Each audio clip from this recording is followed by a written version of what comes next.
చాలా నార్మల్. అంతే కదండి. అండ్ ఈ క్వశ్చన్ మీకు కూడా. ఆయన మోస్ట్ ఫిట్టెస్ట్ డైరెక్టర్ నేనైతే. నేను ఎప్పుడు ఆయనతో అంటాను.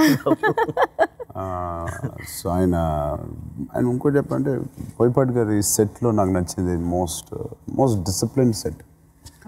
లైట్ మ్యాన్ నుంచి పనిచేసే లాస్ట్ సెట్ బాయ్ వరకు ఆ సీన్ మూడ్లో కానీ ఆ ఎమోషన్లోనే అదే ఎమోషన్ క్యారీ అవుతుంది వాళ్ళందరి మొహాల్లో.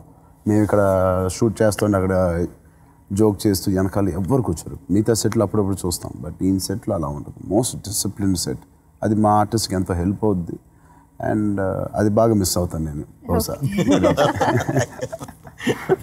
అండ్ సార్, ఇందులో మీరు సెలెక్ట్ చేసినటువంటి క్యారెక్టర్స్ ఎంత పెక్యులర్గా ఉన్నాయంటే వివేక్ ఓబ్రాయ్ గారు, ప్రశాంత్ గారు, ఆర్యన్ రాజేష్ గారు, స్నేహ గారు, హిమజ, ప్రవీణ, అలాగే హేమ గారు ఒక స్పెషల్ అన్నారు, మధుమిత గారు.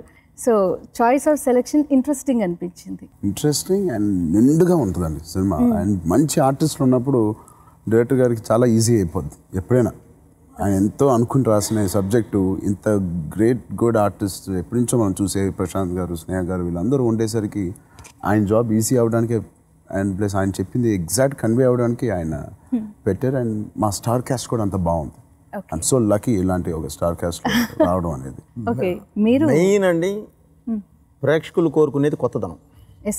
లుక్ కొత్తగా ఉండాలి. ఇప్పుడు బాబుతో పాటు తనతో పాటు ఇంకొక ఆర్టిస్ట్ తనతో పాటు చేసిన అమ్మాయి ఉందనుకోండి, పోస్టర్ కాస్ట్యూమ్స్ మారి ఉంటాయి కానీ పోస్టర్ అదే.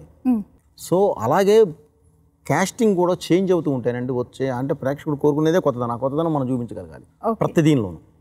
చూపించినప్పుడే వాళ్ళ నుంచి ఒక ఆర్టిస్ట్ బయటకు వస్తాడు, ఒక పెర్ఫార్మెన్స్ లెవెల్స్ బయటకు వస్తాయి, చూసే వాళ్ళకి కూడా చాలా ఫ్రెష్గా ఉంటుంది.